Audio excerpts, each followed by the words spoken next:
Bueno, pues nosotras somos Sayoa, Patricia, Lucía y Mónica y vamos a hablar sobre ya los tipos de sacramentos, que se dividen en tres partes, los de iniciación, los de curación y los sociales. Y voy a empezar yo con los de iniciación. Es interesante porque se pueden encontrar dos tipos de paralelismo. Está que se puede encontrar un paralelismo con dónde se sitúan las cosas dentro de la iglesia.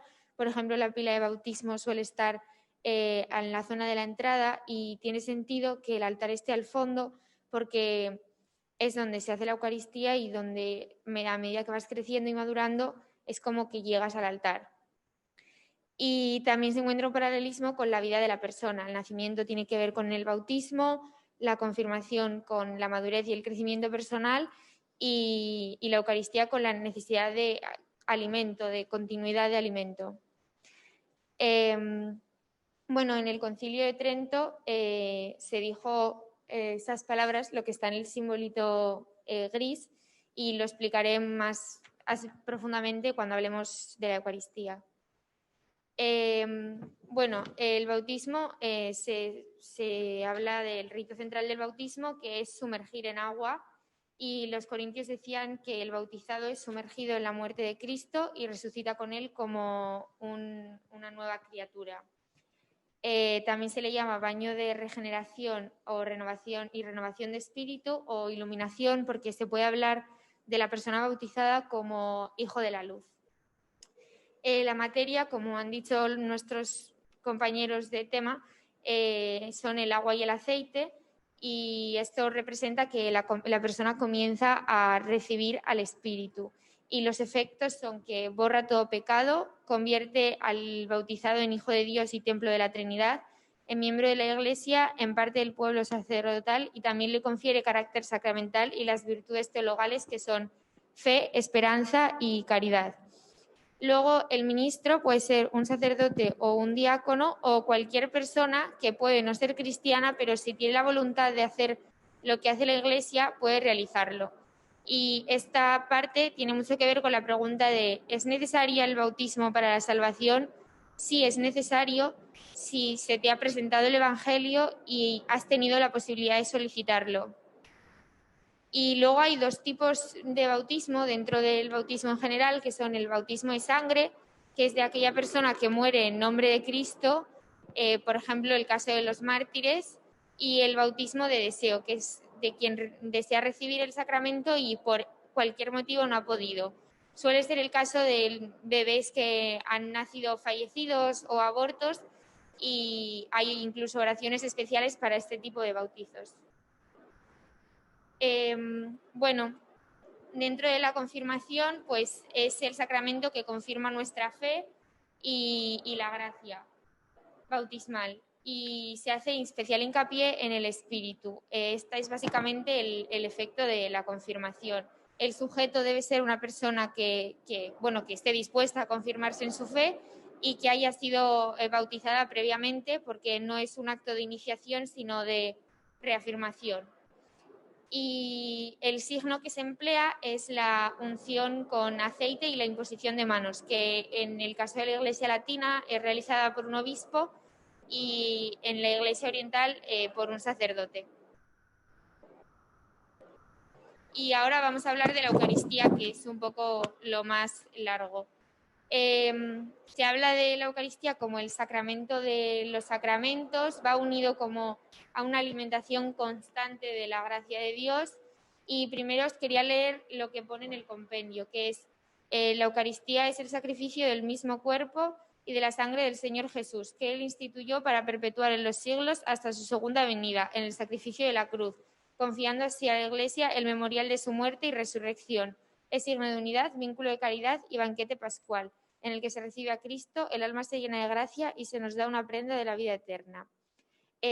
Por lo que os acabo de leer, se dice que es un sacrificio propiciatorio porque es algo que se hizo con la virtud de hacer algo favorable o bueno, sobre todo ante la divinidad, y no expiatorio, que significaría que se ha hecho para eliminar la culpa mediante un tercero. Y como se ha comentado antes y también ha explicado el profesor, es un memorial de la Pascua del Señor. Comprende cena, cruz, resurrección y ascensión a los cielos. Y una forma de explicarlo es que el sacrificio de Jesucristo a su Padre se hace actual en cada misa, en cada Eucaristía. Solo que en su día en la cruz se hizo de una forma sangrienta y cruenta, y en la Iglesia, cuando se va, pues es incruenta.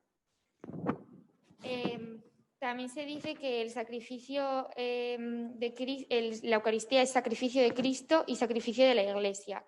Y esto es porque el sacrificio de Cristo se hace también sacrificio de los miembros de su cuerpo, es decir, de sus fieles. Una forma de explicarlo es que en cada Eucaristía se representa que el Hijo Jesús baja por el Padre en el momento de la encarnación, vive, muere, resucita entre nosotros, y en la ascensión vuelve al Padre. Y la Eucaristía es una forma de darnos la oportunidad de unirnos a Él y subir con Él al Padre a modo de ofrenda. Y de ahí viene la frase que se hace en la liturgia, que es con Cristo, por Él y en Él.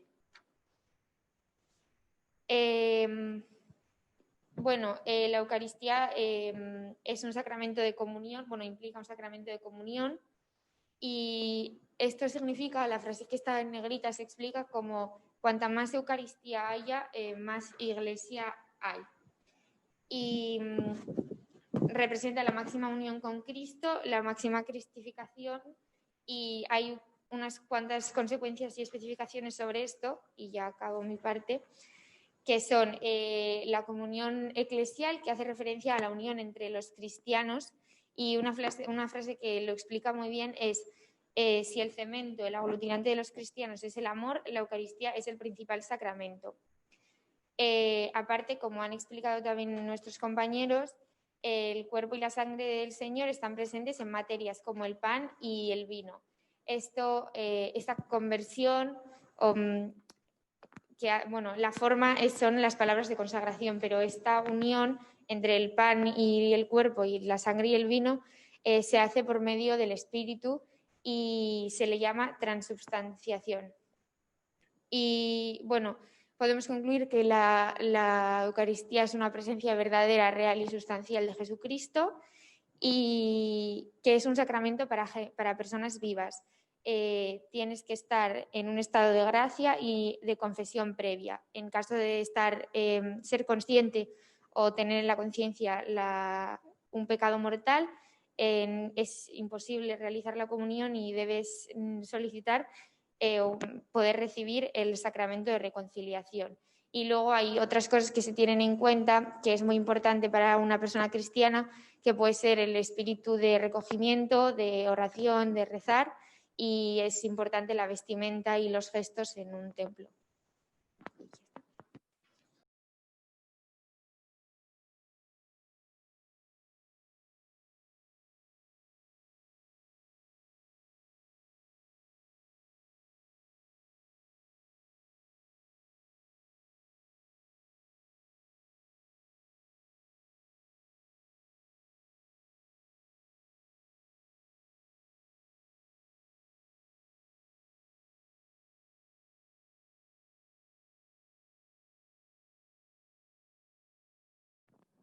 Bueno, mi nombre es Patricia y yo voy a hablar sobre los sacramentos. Patricia Álvarez. Y yo voy a hablar sobre los sacramentos de curación.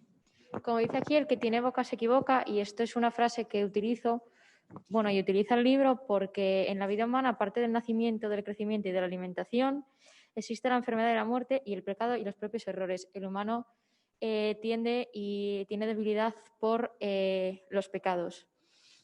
Los sacramentos de curación se dividen en dos: sacramento de la penitencia y sacramento de la unción de enfermos.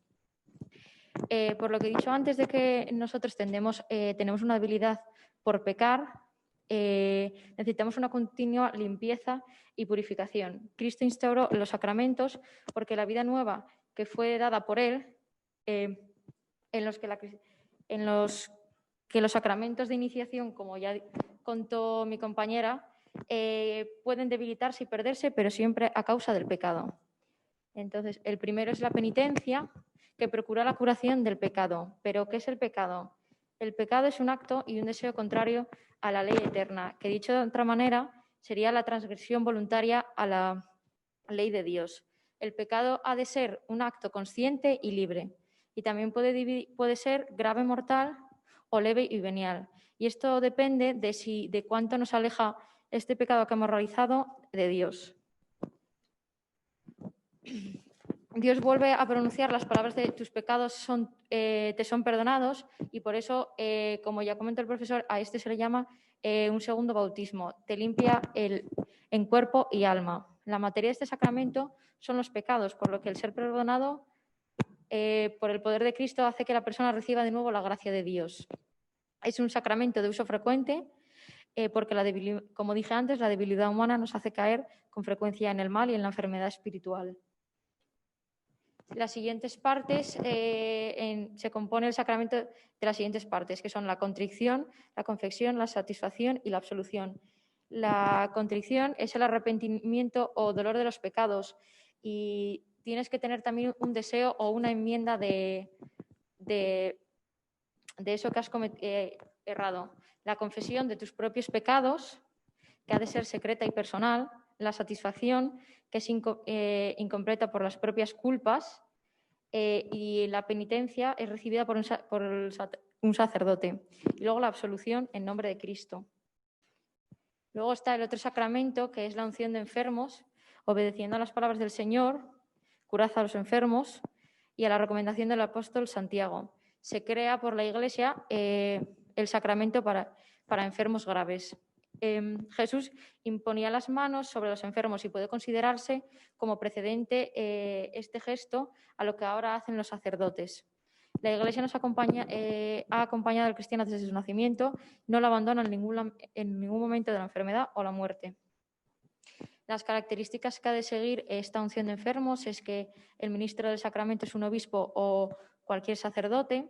El sujeto capaz de recibir el sacramento es cualquiera que empiece a sentirse gravemente herido, que vaya a fallecer por vejez o que tenga una enfermedad. Si es posible, después de este sacramento, estaría bien que el sujeto, en este caso el que esté enfermo, hiciese una posible confesión sobre todos sus pecados anteriores. En el caso de que la persona esté inconsciente, se le limpiarían los pecados. Este sacramento sana heridas del alma y del cuerpo, fortalece el alma y el cuerpo y, como he dicho, si está inconsciente, perdona los pecados. Se administra también la comunión eucarística por ser un alimento para el viaje definitivo. Por eso se dice que la Eucaristía es prenda por gloria futura. Comulgar sería como comerse el cielo poco a poco.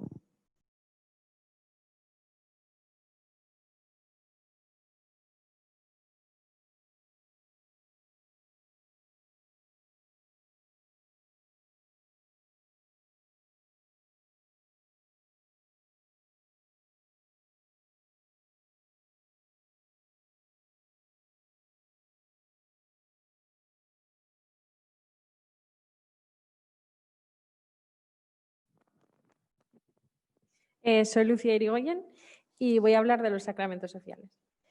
Los sacramentos sociales son sacramentos, como bien pone en la diapositiva, para la vida, la edificación o el crecimiento de la Iglesia. Como dice el Catecismo, para la comunión y la misión. Estos contribuyen al crecimiento de la Iglesia y de la sociedad, tanto material como espiritual. Hay dos sacramentos al servicio de la comunión y de la misión, que son la orden sacerdotal y el matrimonio. La orden sacerdotal es aquel mediante el cual la misión confiada por Cristo a sus apóstoles siguen siendo ejercida en la Iglesia hasta el final de los tiempos. La sucesión apostólica es cuando Jesucristo nos deja este sacramento para que su salvación continúe no solo con los apóstoles, sino también después de ellos. O sea, es lo que les dijo en la última cena: haced esto en conmemoración mía. Y esa continuidad se mantiene a través de la imposición de las manos. Luego, el orden sacerdotal es un ministerio, está para servir a los demás cristianos. El sacerdote actúa en la persona de Cristo cabeza, Luego tiene carácter sacramental porque el sacerdote lo es para siempre, al igual que el bautizado lo es y el confirmado también. Y el único que puede administrar este sacramento es el obispo. Los grados del sacramento son 3: los obispos, los presbíteros o los sacerdotes y los diáconos. Los obispos son sucesores de los apóstoles y tienen la plenitud del sacramento. Estos pueden realizar todos los sacramentos. Luego, los presbíteros y los sacerdotes son colaboradores de los obispos y representantes, pueden realizar todos los sacramentos menos la confirmación y la orden sacerdotal, y los diáconos están al servicio de los demás obispos y los sacerdotes y únicamente pueden administrar el bautismo y el matrimonio. Y ahora mi compañera os habla del matrimonio.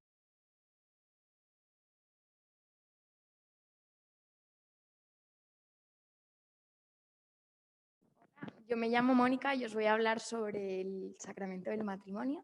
Entonces, como vemos, a imagen de Dios los creó, hombre y mujer los creó. Entonces dice que Dios, que es el amor y creó al hombre por amor, lo ha llamado para amar. Es decir, realmente lo que ha creado el hombre y la mujer para llamándolo al matrimonio en una íntima comunión de vida y amor entre ellos. De manera que ya no son dos personas, que sería la mujer y el hombre, sino que serán una sola carne. Por ello también les dice: creed y multiplicaros.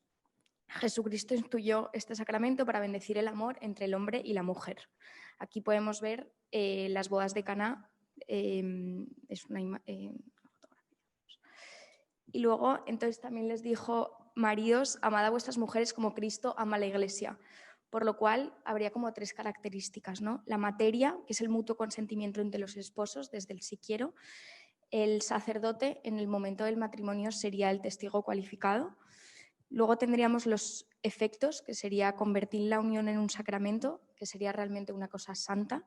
Y la gracia necesaria para la convivencia, la educación de los hijos y también la fe que se va a encontrar en esa familia.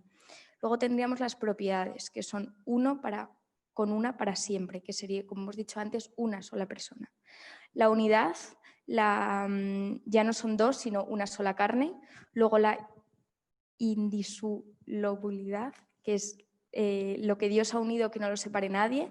Y luego la fecundidad, la apertura de la vida, por lo cual es crecer y multiplicaros.